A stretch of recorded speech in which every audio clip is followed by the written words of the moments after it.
House Committee on Appropriations will come to order. Will the clerk please take attendance? Chair Whitwer. Here. Representatives O'Neill. Present. Brixey. Hood. Braybeck. Morse. Curry. Stegloff. Weiss.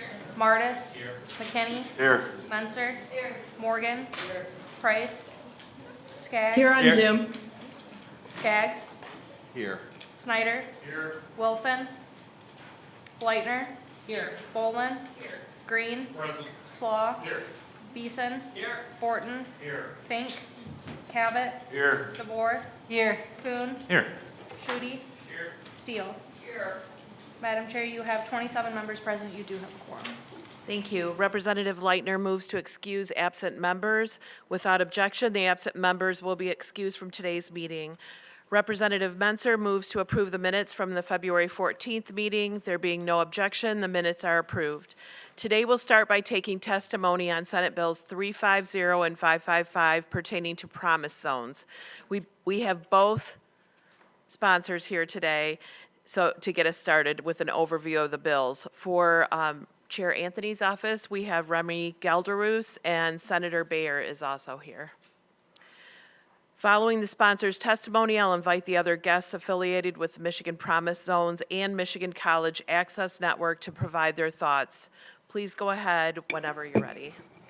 Thank you, Madam Chair and members of the committee. It's wonderful to be here today. Really, the opportunity to present these two bills is important. We have some big improvements to the Promise Zone Act, which we have really gotten a lot of success out of already, and looking for ways to make it even better. I'm going to talk briefly about Senate Bill 350, and then Remy will talk a little bit about Senate Bill 555 for Senator Anthony. These bills started with my work with the Pontiac Promise Zones, and one of their board members will be one of the speakers here today also. But the work's also informed by needs of other Promise Zones around the state, as well as the Promise Zone Authority, who are also going to speak and give you a lot of details about the program as a whole. Both of these bills improve the Promise Zone Act in a way that does not add any cost. Even though this is in appropriations, there is no increase in cost to the state for these bills that we're doing today. They do help more students actually graduate from their programs, get their degrees or get their certificates. So the Michigan Promise Zones do provide scholarships, but overall what they really do is make higher education available and achievable for lower income communities, for students in lower income communities. The Promise Zones are managed by local boards who make decisions on how the scholarship funds are allocated to their recipients. So they know their students directly, and they stay connected to them throughout the program. And right now, though, the funds can only be used for tuition, fees, and books. And anybody who's been to college knows there's a lot more things that add to your costs. And so all of the effective work that they do, and the many people that have been helped already, students are struggling to actually graduate. They can't always get all the way through because of a lack of specific things like housing, transportation, childcare, all these basic things. And it really is impossible to do schoolwork if you live in a small apartment with a whole bunch of other people, or you're babysitting your siblings, or all the other noises and distractions that keep people from being successful. So the federal government has actually identified those kinds of issues as the cost of education. It's an official definition. And universities all over the country, including in Michigan, use the cost of attendance as a standard definition for their scholarships. So it's very appropriate for us to take this scholarship program and use that same kind of definition for the things that they can use the money in the scholarships from the Promise Zones, giving the boards the authority to do what is needed for each of the specific students that they're working with. If one needs housing, they'll get help with housing. If a different one needs babysitting, they'll get help with babysitting. We want to get them through, and they're worked with one at a time, individual needs. So those additional costs are identified in Senate Bill 350, transportation, housing, healthcare, childcare, all items that can be paid for with that scholarship money.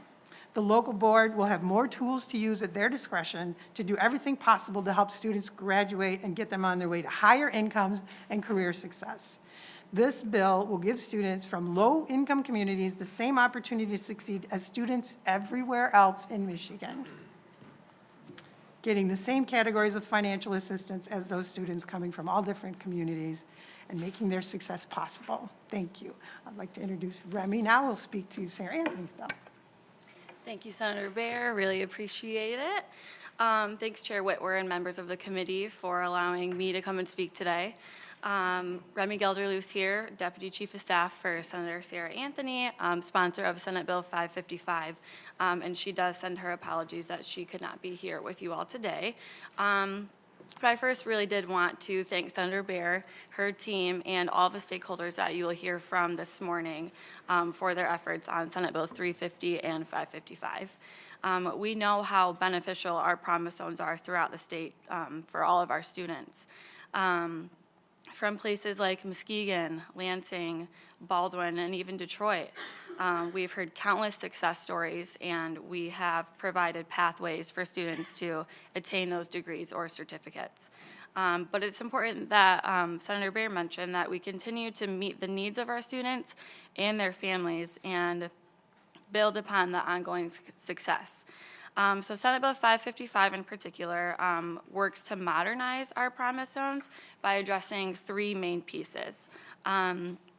The first is to ensure that those who are appointed and serving on the Promise Zone Authority boards in each area reside in or reasonably near their particular promise zone. We just thought that was important to ensure that these board members are serving and representing their communities best. Secondly, we wanted to incorporate language to allow the promise of financial assistance, which is in the development plan outlined in the bill, to include spending on success programming that would increase student degree or certificate attainment and help with workforce entry. Third piece clarifies that administrative costs do not include expenditures on educational improvement activities or success programming. And a good example that we see a lot for this piece would be the cost of college success coaches. So overall, Senate Bills 350 and 555 will continue to help us bolster student and economic success through these existing public-private partnerships in our state. Thank you again for your time. So I don't believe we have any questions, so thank you both for bringing. Okay, we do have a question. Representative Cavett?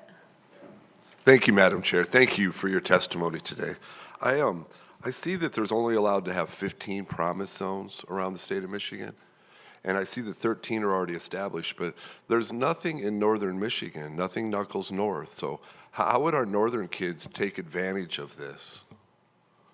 Well, there's two openings. For one thing, it would be up to the local community to choose to engage and create a promise zone for their community. And there's income requirements. We do have speakers from the association here, so they can give you a lot of the specifics on how to actually create a new promise zone. But we do have some slots available. If we ever get to 15 and there's still more need, we can work to increase the number. I mean, it's a really great program. Thanks. Thank you, Chair. Thank you. Representative Steele?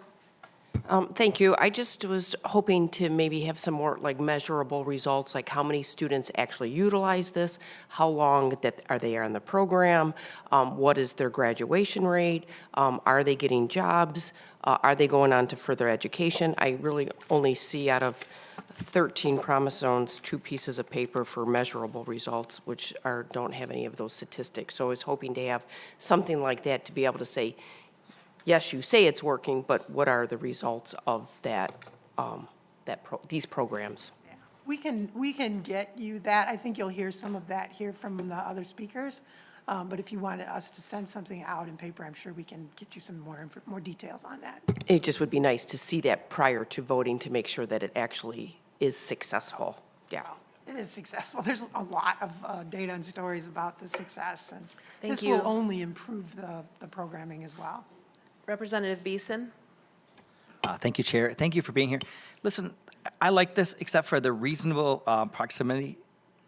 In cities with a lot of population, that matters, but when we're talking about even trying to bring it up north or bring it somewhere else, reasonable that actually affect a community could be 40 miles, like it, is there? Seems reasonable in some places. I think the reason we didn't put a number in is because of that very thing, right? Reasonable means something different based on the community.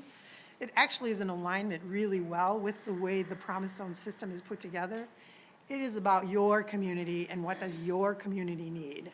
So the goal was to avoid selecting people who live in Lansing to represent a Promise Zone in the Upper Peninsula. That's what we want to avoid. But we know that people are far flung in some of the more rural parts of the state, and so you have to be able to adapt. So there's no rigid number. It is up to the board to give you the flexibility that you need to meet the people, get the people that make sense for your Promise Zone. Thank you. Thanks. Representative Morgan? Thank you, Chair.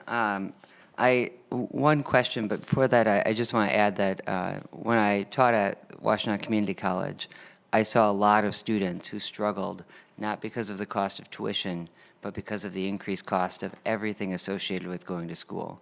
So I think this bill is incredibly important to helping with those things that are frankly way more expensive than the cost of tuition at most community colleges. And so the question I have is just to clarify, given some of the other questions, this is truly a local decision, correct? The local communities have an option of whether to set up these promise zones and how they operate them, and so they're really making those decisions for themselves. What this bill, what this legislation is doing is just giving them a little bit more flexibility in how they use those dollars. Is that correct? That is correct. And, even now, as we look at how most people now can get free tuition at community colleges for different reasons, and the governor wants to do it for everybody, but right now, with the different programs that are available, most people can get free tuition. So if that's all we can use the money for, and we can't use it for the things that are actually stopping them from graduating, from being successful, well, the program's going to not work anymore. So this is really giving us the opportunity to optimize the funding that we have to do the best we can to move the most people through the program with a successful graduation. Thank you. Great. Representative Bolin? Thank you very much. So this is just clarifications. Currently, we have 13 promise zones, and the enabling legislation allows for 15. So some of these other areas, I mean, they seem to be initiated locally. There is potential that maybe one of these districts' promise zones could extend up in other areas. Is that Yeah. right? Yeah, it's absolutely up to the local community if they want to do it. Muskegon seems to have the prize for the most. It's amazing over there. But it's, and even at 13, I thought that too. What if we get 15? What are we going to do? And it's up to us then to decide if we want to add more. It really is on us to do that. Thank you. Yeah. Great. Doesn't look like we have any more questions, so I thank you both for bringing the bills to us. And next, we have some supporters wishing to testify, starting with Kano Phillips from the Pontiac Promise Zone Authority. Kano's joined by Ryan Fewens Bliss from MCAN, Nico Casada and Connor Holquin from Lansing Promise Scholars, Deborah Sanchez from Saginaw Promise, and Megan Bayard Caraba from Muskegon Promise, and also the chair of the Michigan Promise Zone Association. Since we have a handful of speakers, I'll ask each person to keep their comments brief. Kano, would you like to kick us off? Yes, ma'am. Thank you, Madam Chair. My name is Kano Phillips, and I serve as the Vice Chair of the Pontiac Promise Zone Authority Board. And I am so glad that we are here at this particular point to go ahead and have this discussion. And I'm so proud to go ahead in my faith in legislation on how this whole bill was even handled through the Senate to even get us to this point where we are here today. This is potentially seismic. We are losing kids left and right. Can you turn on your microphone, please? Can you hear me now? Gotcha. Yes. We're losing kids left and right because the reality is in these neighborhoods and in these household dynamics, everything is not even.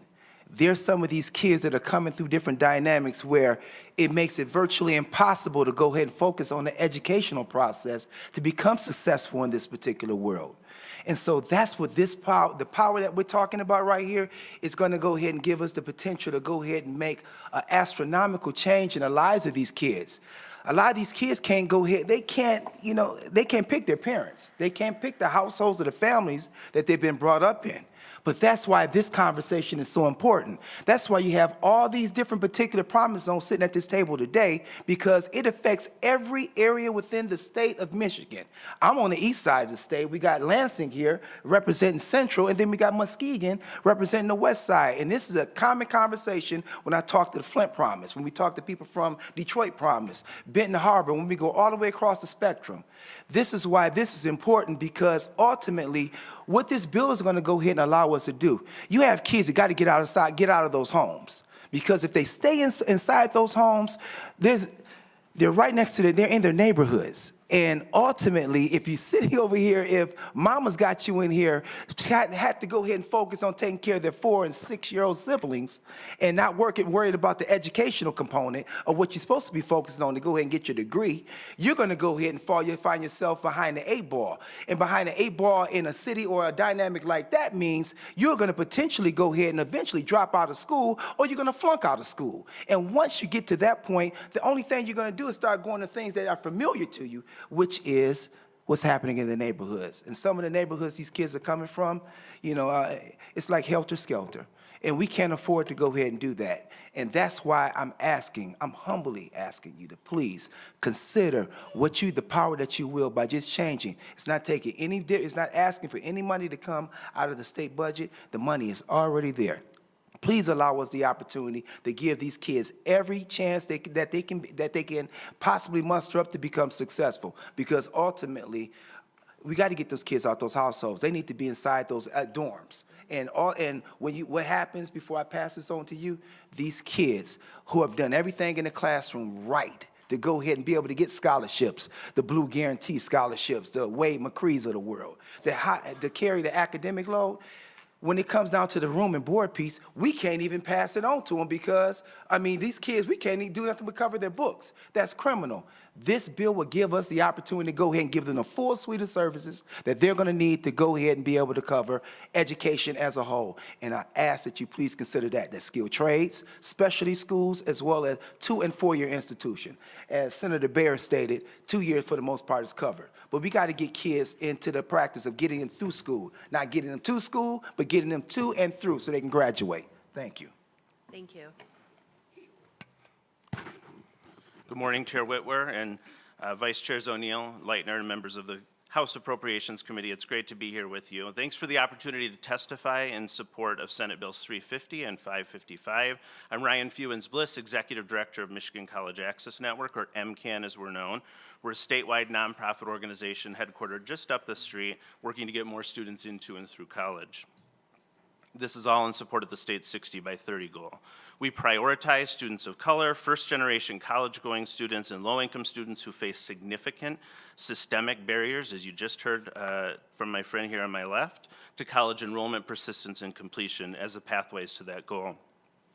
Through bipartisan legislation passed in 2008, our state had the foresight to create place-based scholarship geographies called Promise Zones. Michigan was the first in the nation to do this through state policy. Since 2009, you all have changed that law several times to make it easier for students to access these funds and make the funds more impactful. These communities are working to deliver Promise programs through private donations and by capturing the tax growth in the state education tax through tax increment financing. Through the current law, Michigan Promise Zone communities have been supporting students' tuition and fees for several years. MCAN applauds the changes outlined in Bill 350, allowing zones to better set their own design for what costs that scholarship will cover. The bill will allow Promise Zones to provide financial support to cover a student's additional costs of attendance, as you heard from the senator, a federal term that includes housing, food, transportation, childcare. This bill does not require Promise Zones to do that. Instead, it provides them the opportunity in the 15 authorities to be flexible and the choice to include these options as it fits by their individual local design. Funds will come from current and future tax capture that's already being allocated to the promise zones, and there will be no cost to the state, as you heard from the senator. With a generous increase in state-based financial aid the legislature and the governor have done over the last several years, the need to cover tuition and fees is less burdensome on the promise zones. This legislation allows us to maximize the state investment in tuition by investing more local funds in the total cost of attendance, making student success even more likely.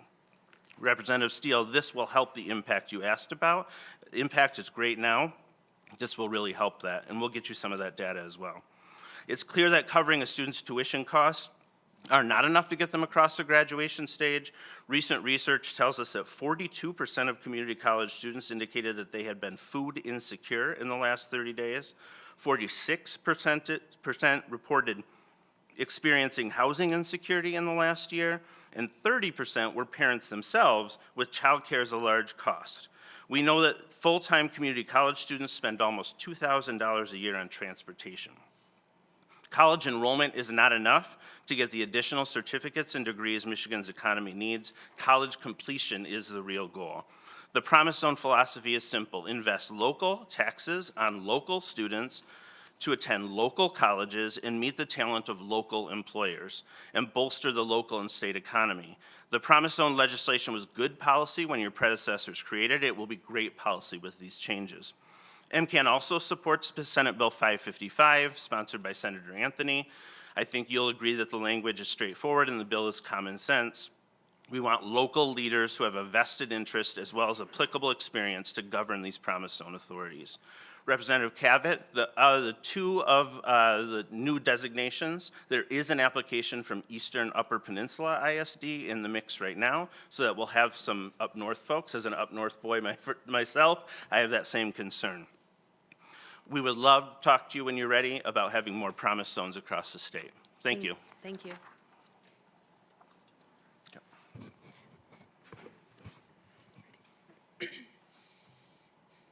Good morning. My name is Connor Holguin, and I'm a Lansing Promise Scholar.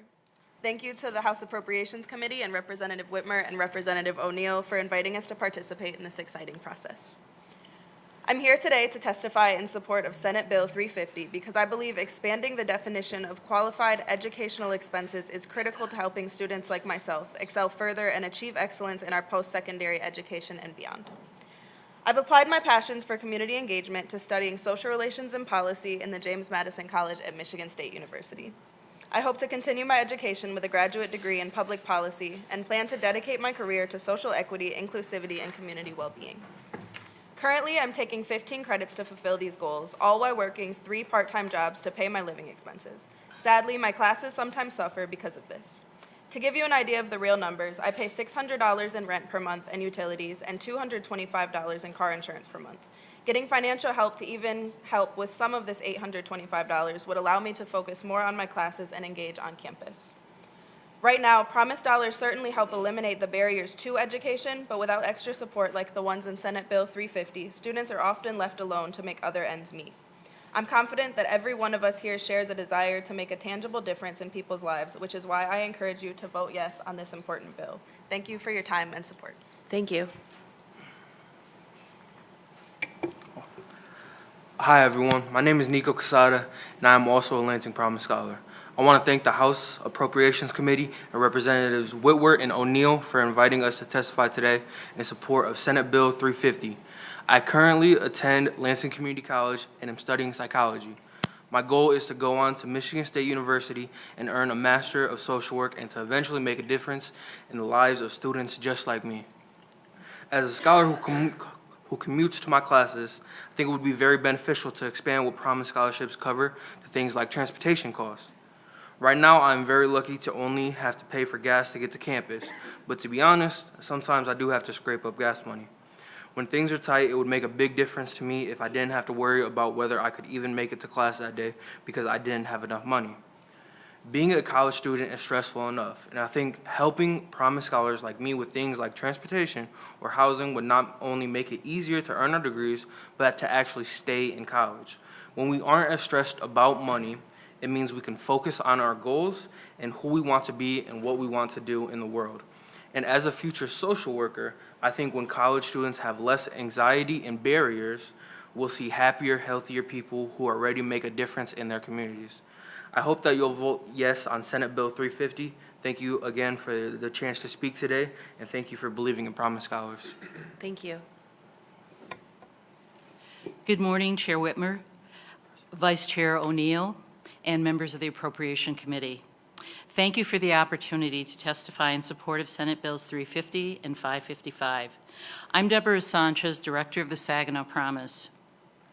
The Saginaw Promise was formed as an economic initiative to impact the future of Saginaw, its economy, and quality of life by providing opportunities for and eliminating barriers to post-secondary education.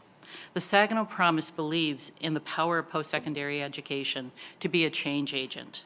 Since 2012, the Saginaw Promise has awarded $1,317,714 in scholarships to 728 scholars.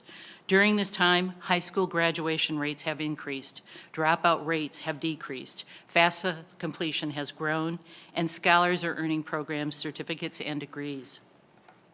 Over time, we have learned that tuition and fees are not only the cost of education that impact a student's ability to be successful and to complete their education. In January, a Saginaw Promise scholar contacted me asking if we could assist him with on-campus housing, a balance that was due in several days. He stated his mother did not have enough funds to cover the entire balance. The student shared that he was stressed. He said, "How can I study for a test when I don't know if I will be a student in a couple of weeks?" Using emergency need funds combined with a donation from a board member, the Saginaw Promise was able to respond to the scholar's need. The student was ecstatic. He stated, "You have no idea how much this means to me." I think we can all imagine how much it did mean to him. The Saginaw Promise applauds the changes outlined in Senate Bill 350, which allow Promise Zones the flexibility to fund cost of education without requiring Promise Zones to expand support, but instead provides flexibility and choice. The Saginaw Promise supports Senate Bill 555, which recognizes that in addition to needing flexible scholarships, students need support that promotes college readiness as well as success. I would be pleased to address any questions. Thank you. Good morning. Last but not least, good morning to our Madam Chair and members of our House Appropriations Committee. I, too, am very thankful for the opportunity to testify in support of Senate Bill 350 and 555. I am Megan Byard-Caraba, current chair of our Michigan Promise Zones State Association and director of the Muskegon Area Promise. As the chair of the association, I have the pleasure of leading and working with a great group of people who share a common commitment of removing the financial barriers that too often prevent our young people from getting a college education. Among 13 Promise Zones with membership, through state designations and regulations, we all strive to support free college tuition, technical training, and high-quality certifications, making Michigan truly a state of promise. You have heard testimony from my colleagues this morning regarding their support in both of our bills. You have heard testimony this morning regarding the history of our bipartisan legislation and even the revisions thereof. Every revision since 2008 has one thing in mind: our students. In Muskegon, we have served over 1,600 Promise Scholars since 2015. 40% of our students have earned a degree, and another 32 are still persisting with a degree in sight. It's that last 28% that we are still yearning to serve. Where are they? Can we encourage them to return to a degree path? What barriers have gotten in their way? With those questions in mind, we thankfully continue to learn from the founding leaders of the Promise movement, the Kalamazoo Promise. In an article written just this past summer, we learned the Kalamazoo Promise has added both success support for students with expansion of staff, but also partnerships addressing issues beyond academics. Re-enrollment specialists, career counselors, and internship coordinators work in tandem with college partners addressing issues like housing, transportation, and yes, even childcare. The Kalamazoo Promise continues to pave the way in Michigan, and we aspire to follow. Permission for our zones to have flexibility and choice that supports students holistically is our goal, to and through their educational endeavors. Thank you very much. Thank you. We do have a couple of questions. Representative Snyder?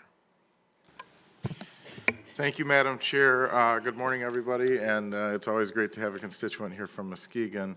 My question, I guess, is in regards to Senator Anthony's bill.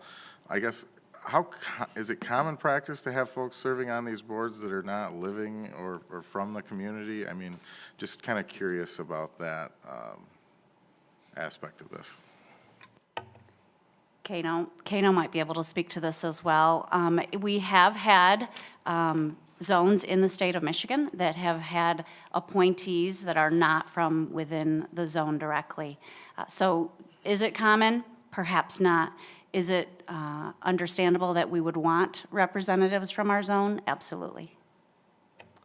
To piggyback off what she said, you know, part of our legislation that goes into the making of the Pontiac Promise Zone is 2 of those seats are appointed by Senate seat, by the chair. The chair of the Senate was the chair of the House.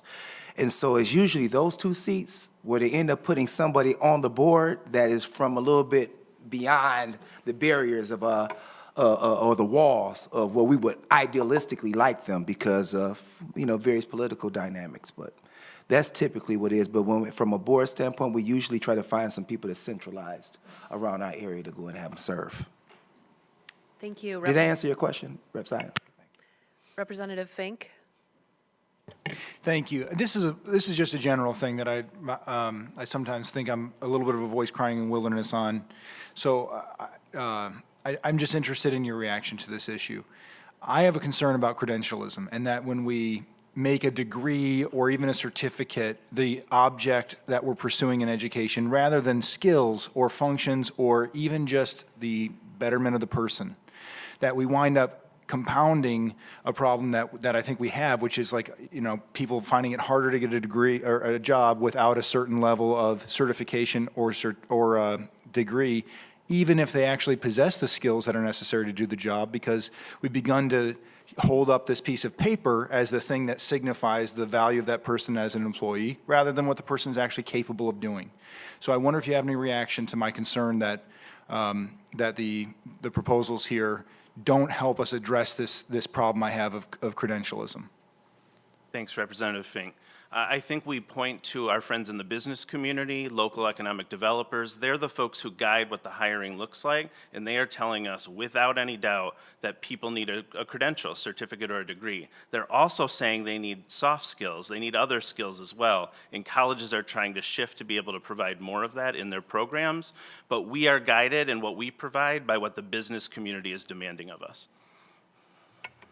And also to that point, what it is that we like to do in the Pontiac side, and I think I've heard a couple other Promise Zones also adopt this. We like to put wraparound services around our kids that are going through the program. To go ahead and make sure that once they get, especially when they get close to the point of graduation, we're kind of sticking with them to kind of find out what we can possibly do to go ahead and help open up some doors for them, not just to get a degree, because I agree with you, us having degrees and not being able to go ahead and utilize those credentials is criminal. And so we like to go ahead and do certain things, put certain things in place with business, with different various businesses within the community, as well as expand even within the county. Oakland County, Wayne County, Genesee County is typically the counties that we play in to make sure we give these kids every advantage possible. They'll be young adults by the time they graduate, so not kids. But That's what we go for. And was that what you were looking for? Or did I miss it? Did we miss it?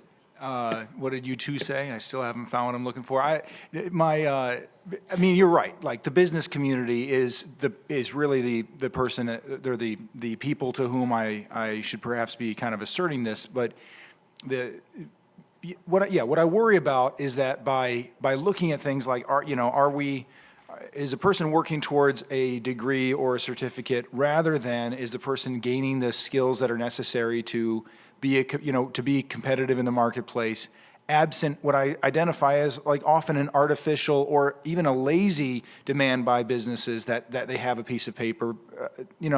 I just think that we I don't want to encourage that behavior by the business community, or, I mean, honestly, or by governmental employers or nonprofit employers or anybody else, when what I think we should be trying to achieve primarily are the skill acquisition that's necessary to be in the economy, not a credential, a piece of paper, a certificate, a degree, whatever it is. And I recognize that I'm sitting here with 2 degrees myself, and I probably am going to get mocked for making this point. But I'll also say I didn't really, I mean, when I was 18, everybody expected you, if you could, to go to college, and I didn't really even think about what the alternatives to doing that were. So I mean, I don't think I deserve any credit for walking down that path, because that was just sort of what everybody was encouraging us to do, even though I think there's been really good research in the last more than 20 years since I went to college, that there are good reasons for people to not saddle themselves with debt, to not go down, and I understand that you're not trying to saddle anybody with debt. But that's the concern that I'm speaking to, and I recognize it's not completely up to the educational side to deal with this problem that I'm identifying, if it even is a problem, which I don't know everybody agrees with, and I'm sorry to the chair, but you asked me a question, so in this case, it's not me taking it all up. But, and I don't mean to just be ranting about this, and again, I don't put it on the shoulders of the education side of this to be who confronts it, but I just think it's important for us to not send a message to workers in Michigan that unless you earn a piece of paper from somebody else, you don't have the skills that are necessary to compete. And I think, yes, it's on the employers to be bold enough to look at people as themselves rather than simply as their, whatever it is, their GPA, their certificate, their diploma. That's the point I'm trying to make. Thanks, Representative. I can help you get that data. Representative McKinney? Thank you, Chairwoman. Good morning. I appreciate everybody for being here and your testimony. Just a comment more so than a question. Really am fully supportive of expanding the eligibility of what is the promise zone and what can be dished out in terms of payment and support. For those who don't know, I'm a first-generation college student. I graduated from the University of Michigan in Ann Arbor, go blue, any Michigan grads in the room, with my degree in public policy from the Ford School. And literally, I graduated 4 years and done, but I had to take not the traditional approach. I had to go to school in the summers, had to take paid internships, turn down unpaid internships, just because of this, right? I had a full ride scholarship, but that wasn't enough. Because, living in college towns like East Lansing or Ann Arbor, the cost of living is skyrocketing. And so we need to make sure we save these kids, especially those ones who are trying to progress and matriculate into a career, right? So they can finish. I got a lot of colleagues of mine, former college classmates, who did not finish because they couldn't use those dollars in the right way. And so I want to make sure we protect those kids. And so this is near and dear to my heart. Just want to say you guys got my full support, and hopefully my colleagues will support as well. So thank you for being here. Thank you. Representative Menser?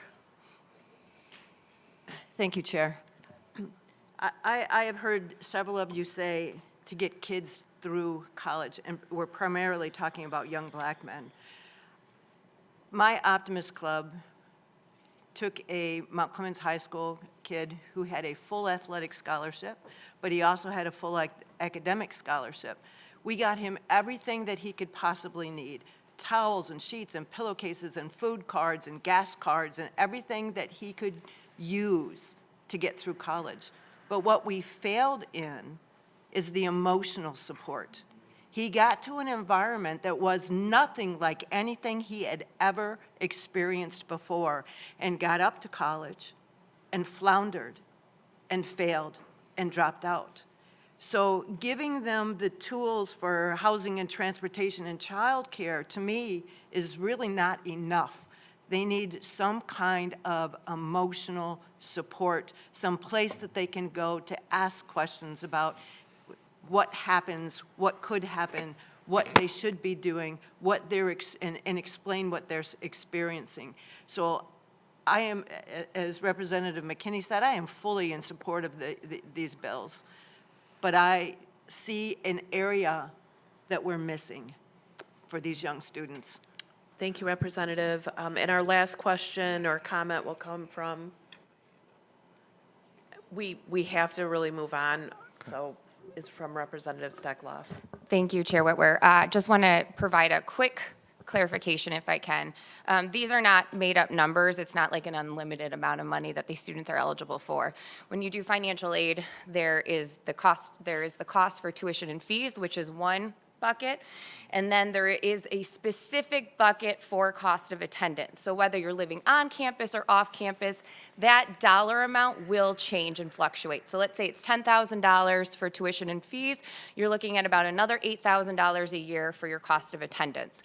So what's happening is students are stopping out at a pretty heavy rate, especially for those students that are having on-campus housing, because the on-campus housing goes to students' accounts receivable at the university. So what happens is they can't pay that bill, then they can't register for the next semester. If they've taken out loans, those loans now have to begin repayment without a degree, still owing your university funding. This is a transformational opportunity we have here because that cost of attendance can now move forward. There is only one grant that is refundable, and that's your Pell Grant. The problem is the Pell Grant at almost every university is your first line of packaging. So it will never get you to a refund to cover your cost of attendance. And Representative Fink, to your point, many universities and community colleges offer wonderful internships at area businesses. So if you're going to school at Wayne State University, a lot of these students are working at Rocket or all of the tech towns area. But that opportunity wouldn't be provided to them if they have to work a second job just to pay for the cost of attendance part, that additional $8,000 that it needed. Again, this is not an unlimited amount. By law, it can only go to the cost of attendance listed from the university. So just wanted to provide that clarification on why the number of stop out is so great, not because these students are doing poorly in school, but specifically because they have that debt now on their account for their housing. Thank you. Great, thank you. Seeing no further questions, I thank you all for coming this morning. Appreciate you being here this long. Supporting the bill and not wishing to speak are Rob Mass, Michigan Department of Treasury, David Randalls, Oakland Schools, Rosie Vasquez, Lansing Promise, Trakita Hicks, Lansing Promise,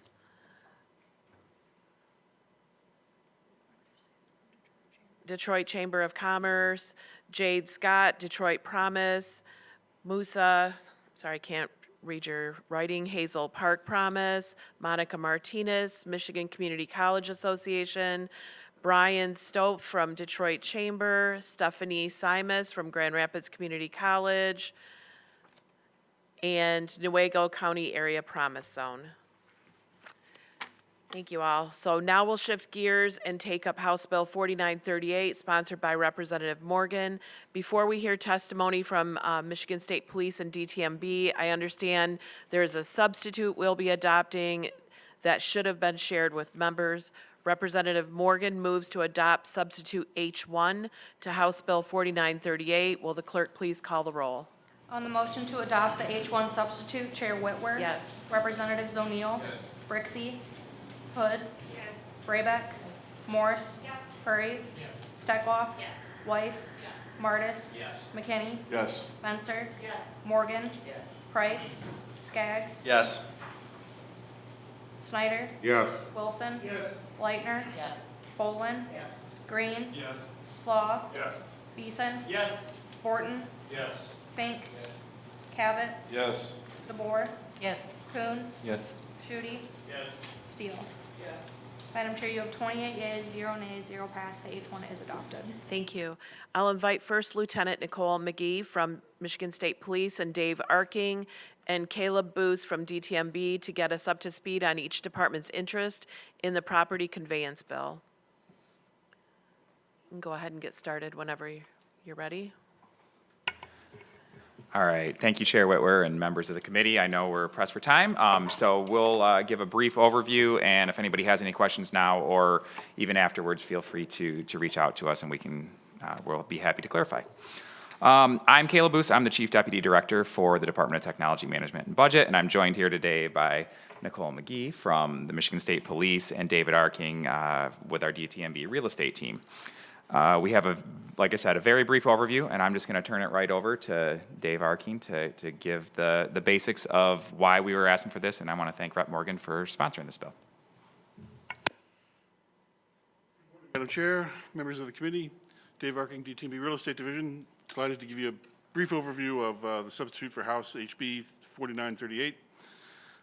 Basically, this would allow the state to dispose of surplus real property consisting of a former MSP post and regional HQ in Rockford County, in the city of Rockford County, Kent County, using any of the usual and standard means deemed in the best interest of the state, in this particular case by the discretion of the DTMB director. Disposal of the property may occur by any of the following means: jurisdictional transfer to another executive branch agency of the state that feels it can use the property to advance its own state of Michigan business purposes. Conveyance by quitclaim deed to a local government of jurisdiction at fair market value with compensation to the general fund without any deed restrictions. Or conveyance by quitclaim deed to a local government for less than fair market value with restrictions limiting the property to be used exclusively for public purposes, public use. Conveyance by quitclaim deed to the highest bidder at or above fair market value via a competitive bidding process. Fair market value would be determined by independent professional third-party appraisal, commissioned by DTMB as usual. DTMB would be reimbursed from sale proceeds for its out-of-pocket expenses in marketing and selling the property as usual.